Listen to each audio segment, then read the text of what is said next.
مجھے تو احمد رضا نے یہ عقیدہ دیا، تو زندہ ہے واللہ، تو زندہ ہے واللہ، میرے چشم عالم سے چھپ جانے والے، چمک تجھ سے پاتے ہیں سب پانے والے، میرا دل بھی چمکا دے چمکانے والے۔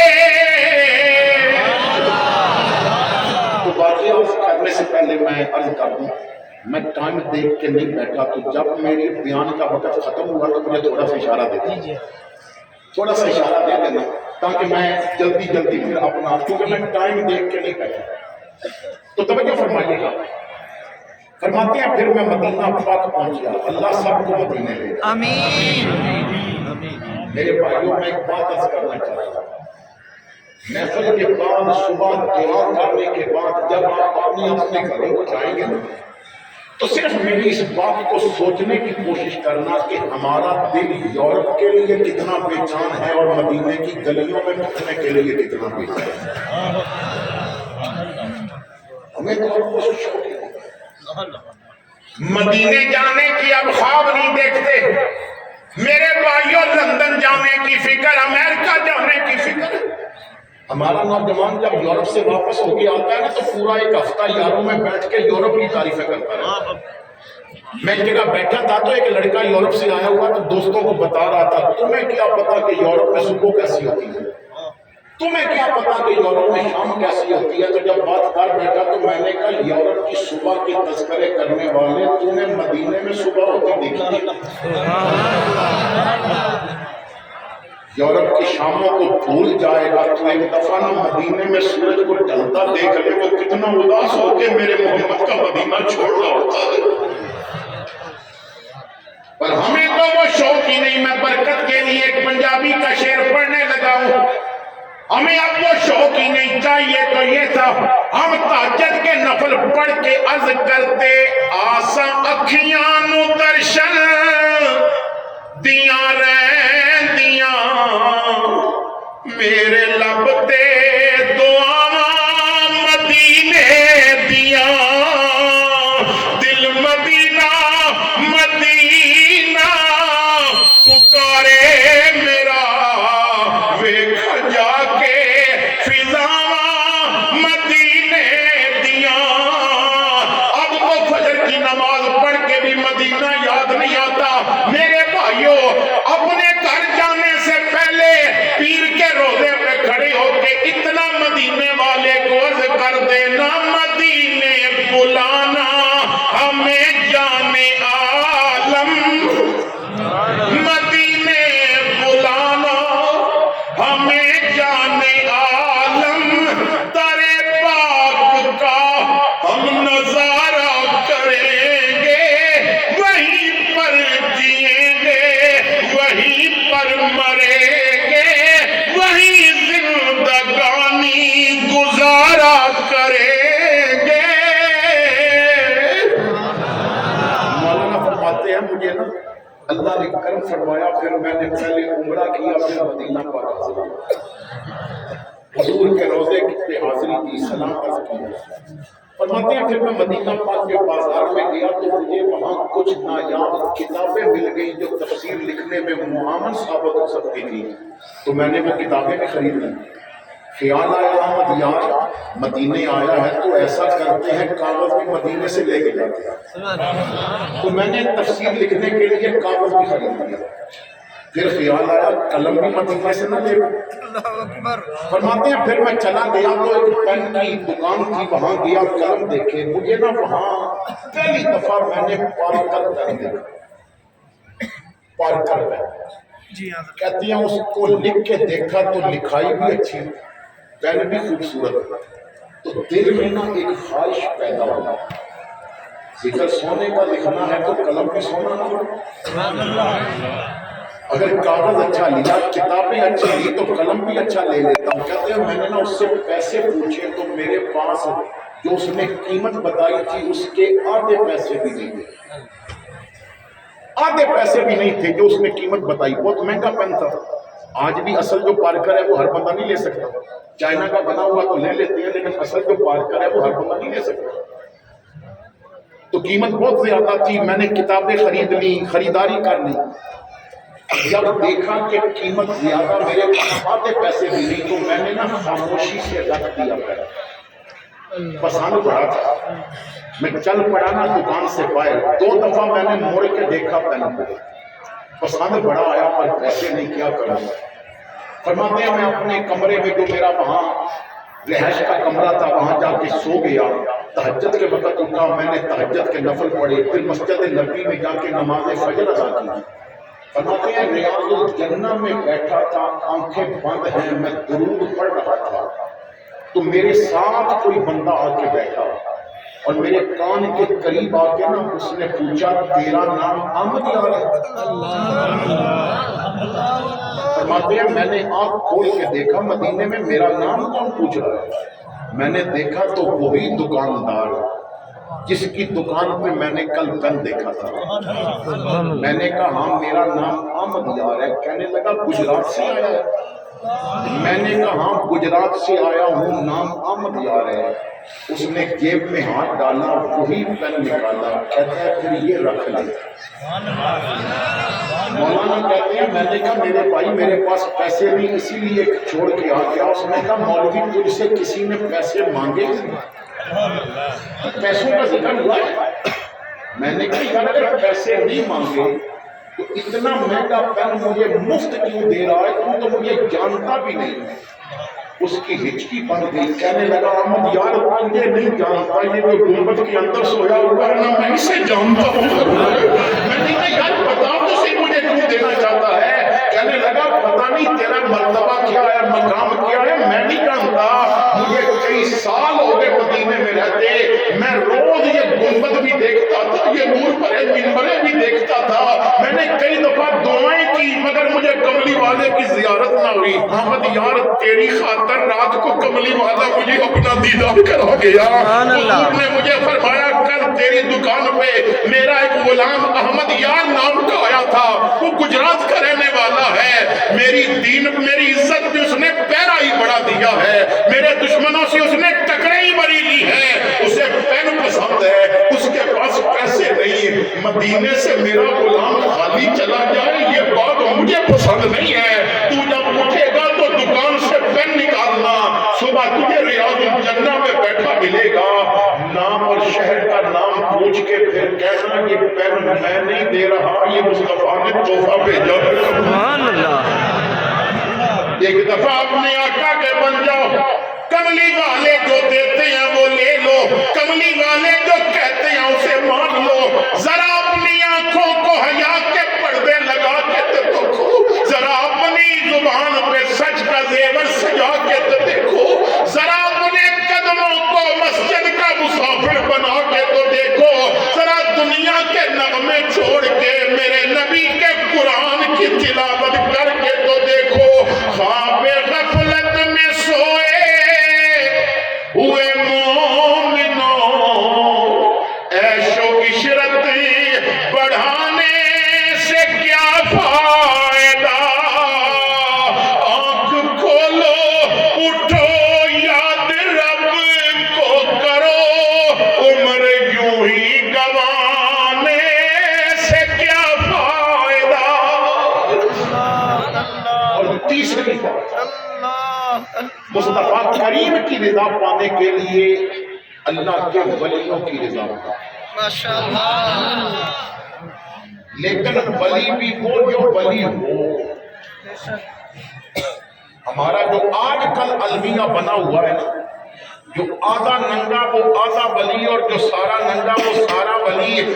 جس نے 6 مہینے کبھی غسل نہ کیا ہو نا ہم اسے ولی ماننے کو تیار ہیں, اور جو اپنے آستانے پہ میرے محمد کے قرآن کے نور کے چشمے ابال رہا ہو, جو اپنے آستانے پہ دین کے لیے خادم علماء کی صورت میں تیار کر رہا ہو, اور پاکستان کیا پوری دنیا میں جہاں بھی تجھے صحیح عقیدہ کوئی عالم ملے گا اسے یا علم کا فیض یہاں کے اساتذہ سے ملا ہوگا یا روحانیت کا فیض یہاں کے پیروں سے ملا ہوگا.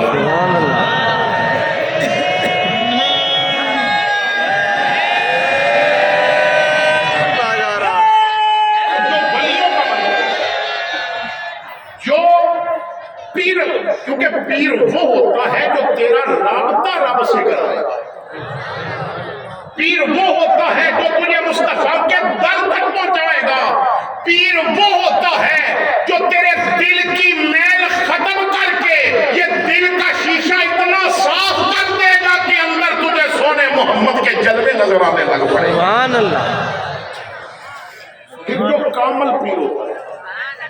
حضرت ابراہیم خواص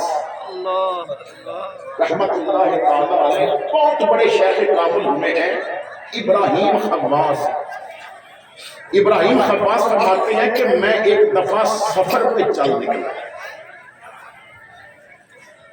فرماتے ہیں جب بھی سفر کرتا تھا نا میں نے کبھی ظاہرہ ساتھ رکھا نہیں تھا، کیونکہ میں جس کے دین کے لیے نکلتا تھا نا وہ مجھے رزق بھی اچھا دیتا تھا۔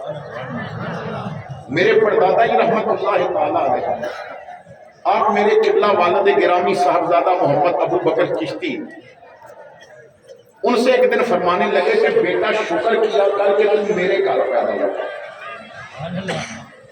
تو والد صاحب فرماتے ہیں میں نے عرض کی ابا جی شکر ہے اللہ کا، لیکن کوئی خاص بات ہے؟ فرمانے لگے ہاں بیٹا خاص بات ہے۔ اچھا یہ بتا تو پاکستان میں بھی بیان کے لیے جاتا ہے، یورپ بھی جاتا ہے، مختلف ملکوں میں جاتا ہے، کبھی بستر ساتھ لے گیا؟ تو فرماتے ہیں میں نے کہا جی نہیں میں تو کبھی بستر لے کے نہیں گیا۔ مائیں اپنے بچوں کو جو نئے بستر نہیں دیتی نا وہ محمد کریم کے غلاموں کے لیے نکال کے بچھا دیتی،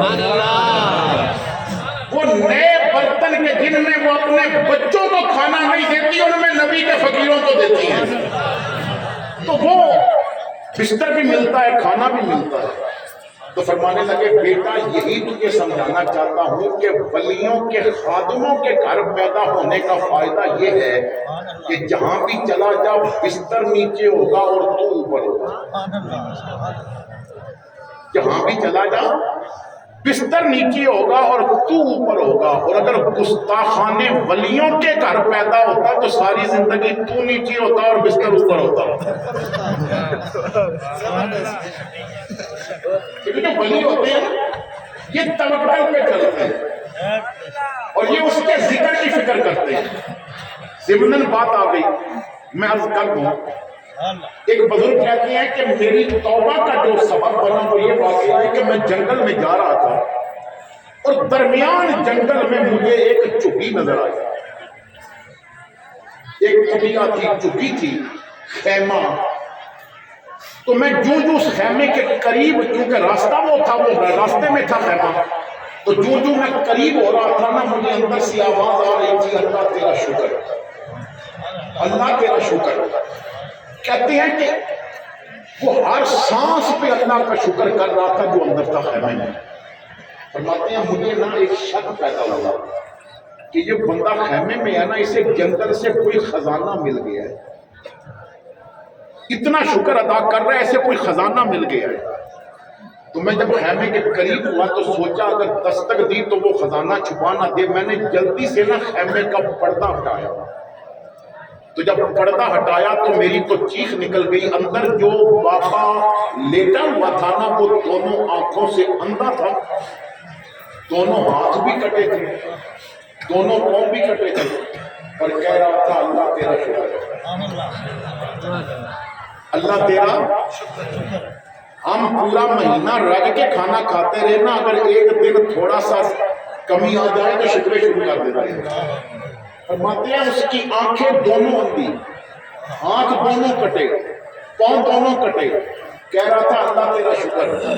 تو میں نے سلام کیا، اس نے جواب دیا، کہنے لگا میرے خیمے میں کون ہے؟ میں نے کہا مسافر ہوں۔ کہنے لگا کیوں آیا؟ میں نے کہا تیرا شکر کرنا سن کے آیا تھا کہ پتہ نہیں تجھے کوئی خزانہ ملا ہوا ہے، تیری تو حالت دیکھ کے میں پریشان ہو گیا، شکر کس بات کا کر رہا ہے؟ آنکھیں تیری کوئی نہیں، ہاتھ تیرے کٹے، پاؤں تیرے کٹے۔ ہنس کے کہنے لگا بیٹا میں کوئی بچپن سے ایسا نہیں، جب تک اس نے چاہا میں نے دنیا بڑی دیکھی ہے۔ اگر پوچھ تو تجھے کعبے کے خلاف کا رنگ نہ بتا دوں، اگر پوچھ تو تجھے اپنے سونے نبی کے روزے کا رنگ نہ بتا دوں۔ میں اپنے قدموں پہ کعبے کا طواف بھی کرتا رہا، میں نے صفا مروہ کی سعی بھی کی، میرے جو ہاتھ کٹے ہوئے ہیں نا جب سلامت تھے میں نے آقا کی جالیوں کو لگا کے دعائیں بھی مانگی ہوئی تھی۔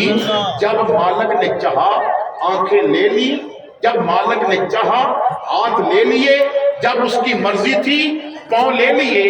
اب تجھے بتاؤں میں شکر کس بات کا کر رہا ہوں؟ تو میں نے کہا چل بتا پھر کس بات کا شکر کر رہا ہے؟ وہ کہنے لگا پتر تو نے میرے آنکھوں کی اندھیرا دیکھا ہے، دل کا اجالا دیکھا نہیں۔ تو نے آنکھوں کا اندھیرا دیکھا ہے، دل کا اجالا دیکھا نہیں، آنکھوں والے کئی ایسے ہیں جو مدینے والے کو نہیں دیکھ سکتے، میں دل کی آنکھوں سے روز سونے کا دیدار کر لیا۔ سبحان اللہ۔ تو اس نے میرے پاؤں اور ہاتھ لیے مگر میری زبان کو کلمہ اور قرآن پڑھنے کی توفیق بھی عطا کر دی، درود پڑھنے کی توفیق عطا کر دی۔ یہ ولی ہوتے ہیں نا توکل پہ شکر گزار۔ تو فرماتے ہیں میں جا رہا تھا تو راستے میں میرے علاقے کا ایک عیسائی عالم، راہب عیسائی کا، مجھے ملا تو کہنے لگا ابراہیم کدھر جا رہے ہو؟ تو میں نے کہا فلاں علاقے کی طرف۔ تو کہنے لگا کہ میں نے بھی ادھر جانا ہے تو اکٹھے سفر نہ کریں۔ تو میں نے کہا چل کر لیتے ہیں۔ فرماتے ہیں دونوں، میں اور وہ، ایک مسلمانوں کا عالم اور ایک عیسائیوں کا عالم، فرماتے ہیں کچھ دیر سفر کیا تو اس کے پاس بھی کچھ نہیں تھا، میرے پاس بھی کچھ نہیں تھا۔ تو وہ کہنے لگا ابراہیم کھانا نہ تیرے پاس نہ میرے پاس، بھوک بڑی لگی ہے۔ تو میں نے کہا میں کیا کروں؟ تو کہنے لگا ممبر پہ نہیں کہتا کہ میں بھی سچا، میرا نبی بھی سچا، میرا دین بھی سچا، تو اگر تو اتنا سچا ہے تو کوئی کرامت دکھا۔ فرماتے ہیں میں نے نا ایک طرف جا کے اپنی چادر بچھائی، مصلی بنایا، 2 رکعت نفل پڑھے، آج جا کے دعا کی مالک یہ بے ایمان تیر چلا رہا ہے، اگر آج کھانا نہ ملا تو یہ لوگوں کو بتاتا پھرتا ہوگا کہ یہ جو کہتا تھا میں سچا، لیکن اس نے مانگا آپ نے دیا نہیں، مالک مجھے شرمندہ نہ کرنا۔ فرماتے ہیں میں نے ہاتھ چہرے پہ پھیرے تو آسمان سے ایک تھال اترا جس میں کھانا بھی تھا، پانی بھی تھا۔ یہ واقعہ علماء اہل سنت کے ساتھ ساتھ علماء دیوبند نے بھی لکھا ہوا ہے۔ حوالہ دینا یہ میری ذمہ داری ہے، بغیر مطالعے کے بات کرنے کا میں عادی نہیں ہوں۔ تو کھانا بھی تھا، پانی بھی تھا۔ کہنے لگے کھانا دونوں نے کھایا، پانی پیا، پھر چل پڑے۔ کچھ دیر سفر کرتے رہے، پھر ایک وقت بھوک لگی نا تو میں نے سوچا یہ مجھے پھر کہیں مشکل میں نہ ڈال دے۔ تو میں نے اسے کہا تو بھی تو کہتا ہے میں سچا ہوں، تو بھی تو کہتا ہے کہ تو سچا، تیرا دین سچا، تو اب تو کرامت دکھا۔ اس نے کہا پھر میرے قریب نہ آنا۔ وہ ایک طرف جا کے نا اس نے اپنے طریقے کے مطابق عبادت کی اور دعا مانگی۔ کہتے ہیں میں اس کی دعا کو سن نہ سکا کیونکہ ایک طرف تھا۔ وہ ہاتھ چہرے پہ پھیرتا گیا تو آسمان سے 2 تھال اترے، ہر تھال میں ڈبل کھانا۔ اس نے کہا آؤ کھاؤ۔ میں نے کہا میں نہیں کھاؤں گا۔ اس نے کہا اس لیے نہیں کھاتا کہ میری دعا پہ ڈبل کھانا اور 2 تھال اترے؟ میں نے کہا ہاں۔ کہنے لگا ابراہیم کھا، تجھے 2 خوشخبریاں سناؤں گا، کھا تجھے 2 خوشخبریاں سناؤں گا۔ میں نے کہا اس طرح نہیں، پہلے خوشخبری سنا پھر میں کھانا کھاؤں گا۔ کہنے لگا چل ایسا کرتے ہیں، ایک خوشخبری کھانے سے پہلے سنا دیتا ہوں، ایک کھانے کے بعد۔ میں نے کہا چل ایسا کر۔ کہتا ہے پھر ہاتھ آگے بڑھا۔ میں نے ہاتھ آگے کیا تو کہتا ہے چل اب مجھے نبی کا کلمہ پڑھا، چل مجھے اپنے نبی کا کلمہ پڑھا۔ تو میں نے کلمہ پڑھایا، میں تو خوشی سے پھولا نہیں سما رہا تھا۔ اب تو میرا وہ پیر بھائی بن گیا، مسلمان بھائی بن گیا۔ اب اس کی گلے میں میرے محمد کریم کی غلامی کا توقع آ گیا تھا، وہ میری آقا کا غلام بن گیا۔ جلدی جلدی کھانا کھایا۔ میں نے کہا دوسری خوشخبری سنا۔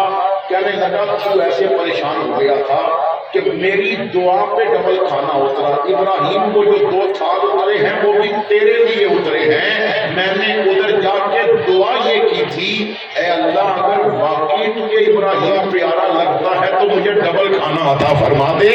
تو رب نے ڈبل کھانا عطا فرمایا۔ میں نے تو کلمہ اس لیے پڑھا ہے کہ اگر اس امت کا ابراہیم خواص اسے اتنا پیارا ہے تو محمد عربی کتنا پیارا ہوگا، اس امت کا نبی کتنا پیارا ہوگا۔ تو آؤ اولیاء کرام کے وفادار بن جائے۔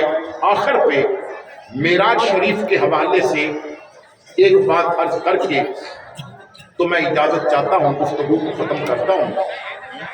معراج شریف میں لوگ اس کا اعتراض انکار کرتے ہیں، اس پہ اعتراض کرتے ہیں کتنا لمبا سفر کیسے ہو گیا، اس میں تو کتنا زمانہ لگتا ہے اس لمبے سفر میں، اور پھر اتنا لمبا سفر آنکھ چپکنے سے یہ تھوڑی سی دیر میں لیلاً رات کے کچھ حصے میں کیسے ہوئے۔ تو اس واقعہ میں 2 چیزیں قابل غور ہیں، ایک ہے طے زمانی اور ایک ہے طے مکانی۔ طے زمانی کہتے ہیں کہ بندہ بہت زمانہ گزار دے اور اسے وقت کا پتہ نہ چلے، اور طے مکانی یہ ہوتا ہے کہ بندہ بہت لمبا سفر کر لے اور اسے پتہ چلے کہ تھوڑی سی دیر لگی ہے۔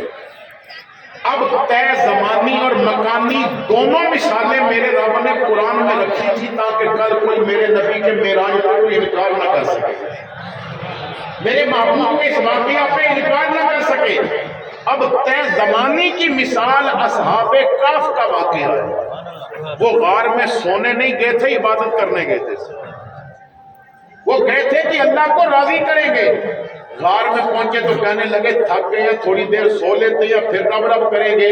اب تھکاوٹ اتارنے کے لیے سوئے، جب اٹھے تو ایک دوسرے کو دیکھ کے پوچھتے ہیں ہم کتنی دیر سوئے؟ انہوں نے کہا آدھا دن سوئے ہوں گے، بس اتنی ہم نے آرام کیا ہے، ابھی تو صحیح تھکاوٹ بھی نہیں اتری۔ اللہ فرماتا ہے وہ 309 سال سوئے رہے، 309 سال سوئے رہے۔ تو طے زمانی کی مثال، طے مکانی۔ ملکہ بلقیس حضرت سلیمان علیہ السلام کے دربار کے قریب ہے، تو آپ نے فرمایا وہ حدود نے کہا تھا وَلَهَا عَرْشٌ عَظِيمٌ، اس کے تخت کو عرش عظیم کہا۔ یہ بات مجھے پسند نہیں کیونکہ عرش عظیم تو صرف میرے رب کا ہے، تو میں ملکہ کا تخت اس کے اندر آنے سے پہلے یہاں لانا چاہتا ہوں تاکہ پتہ چل جائے جو ہل جائے وہ عرش عظیم نہیں ہوتا، اور جو عرش عظیم ہوتا ہے وہ ہلایا نہیں جا سکتا۔ کون ہے تم میں جو اس کے اندر آنے سے پہلے لے کے آئے؟ وہ چند منٹ میں آنے والی ہے، تخت پڑا ہے 1000 میل دور ملک سبا میں۔ اب جنات کا بادشاہ اس نے کہا حضور یہ ڈیوٹی میں کرتا ہوں، آئے ذرا قرآن سے پوچھتے ہیں کہ قرآن نے کیا کہا۔ قال عفریت من الجن انا آتیک بہ قبل ان تقوم من مقامک وانی علیہ لقوی امین۔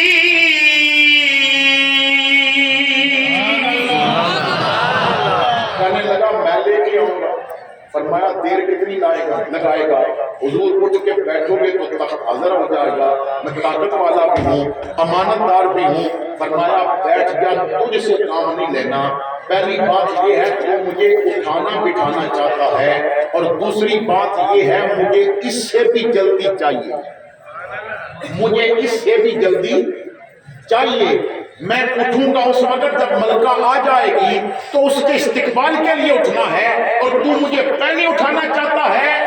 ایک تو دیو ہے، اوپر سے لگتا ہے تھوڑا سا بند بھی ہے، تیرے لفظوں میں بے ادبی پائی جا رہی ہے۔ تو نبی کو اٹھانا چاہتا ہے، تیرے عقل کے دروازے بند ہوئے پڑے ہیں، تو مجھے اس سے پہلے چاہیے۔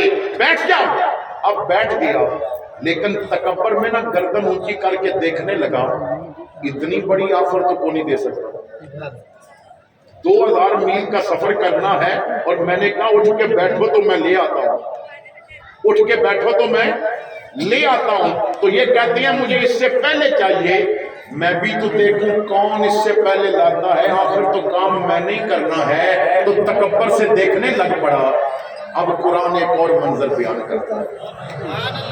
وہ تکبر والا جب ارد گرد دیکھ رہا تھا نا تکبر سے، تو ایک عاجزی اپنائے ہوئے بزرگ نے اپنا سر اٹھایا۔ قال الذي عنده علم من الكتاب انا آتيك به قبل ان يرتد اليك طرفك۔ ایک انسان اٹھا جو کتاب کا علم رکھتا تھا، آپ کی کابینہ کا وزیر اعظم، امت کا ولی، آصف نام، پرشیا کا بیٹا، حضور میں لے کے آتا ہوں۔ فرمایا دیر کتنی لگائے گا؟ عرض کی حضور میں جن نہیں، میں ولی ہوں، دیر جن لگاتے ہیں، ولیوں نے کبھی دیر نہیں لگائی۔ آنکھ بعد چپکے گی، تخت پہلے آئے گا۔ آنکھ بعد چپکے گی، تخت پہلے آئے گا۔ فرمایا پھر کہاں ہے؟ حضور یہ لے۔ سبحان اللہ، سبحان اللہ، سبحان اللہ۔ تخت سامنے آتا گیا، ھذا من فضل ربی، سبحان اب یہاں میں اپنے دادا جی کے پاس پڑھ رہا تھا تو آپ نے ایک بڑی پیاری بات بتائی. فرماتے ہیں بیٹا ذرا اس پہ غور کر کے حضور آنکھ جھپکنے سے پہلے. تو میں نے کہا جی آپ سمجھا دیں. فرماتے ہیں جب بندہ آنکھ جھپکتا ہے نا تو آنکھ ایک دفعہ بند ہوتی ہے. تو وہ امتی کہہ رہا ہے حضور آنکھ میری طرف سے بند نہ کرنا، فیض آپ دے دینا، تخت میں ابھی لے کے آتا ہوں. آپ میرے نبی ہیں، میں آپ کا امتی ہوں، توجہ آپ کی نظر کی ہوگی، تخت میں لے کے آؤں گا. اور دوسری بات فرمایا کرتے تھے کہ ملا کا تو دماغ خراب ہو گیا، نبی کی حاضر ناظر ہونے پہ بحث کرتا ہے. فرماتے ہیں پوچھ اس ملا سے وہ آصف ابن برقیہ تخت لے کے آئے، کسی کتاب میں دکھا کے لینے گئے ہوں تو غائب ہوئے ہیں. کسی کتاب میں دکھا دو کہ تخت لینے گئے اور غائب ہوئے. تخت 1000 میل دور، اگر گئے نہیں تو لے کے کون آیا؟ اگر لینے گئے تو پاس کون کھڑا ہے؟ میرے بھائیوں غور کرنا، آصف ابن برقیہ تخت لینے گئے، پاس کون کھڑا ہے؟ اگر پاس کھڑے ہیں تو تخت لے کے کون آیا؟ جواب یہی بنے گا ولی یہاں بھی تھا، ولی وہاں بھی تھا. تو جو ولی یہاں بھی تھا، جو ولی وہاں بھی تھا، اس کا نبی تو معراج کی رات میرے سونے محمد کا مقتدی بن کے کھڑا ہے. تو کیا مدینے والا مدینے بھی نہیں رہ سکتا اور عاشقوں کے سینے بھی نہیں رہ سکتا؟ جب اولیاء کا یہ مقام ہے کہ وہ کئی جگہ پہ حاضر ناظر ہو سکتے ہیں تو میرے مصطفیٰ کی عظمتیں کیا ہوئی. علماء کرام تشریف لے کے آئے، جو سبق سنایا اسی پہ اکتفا کرتا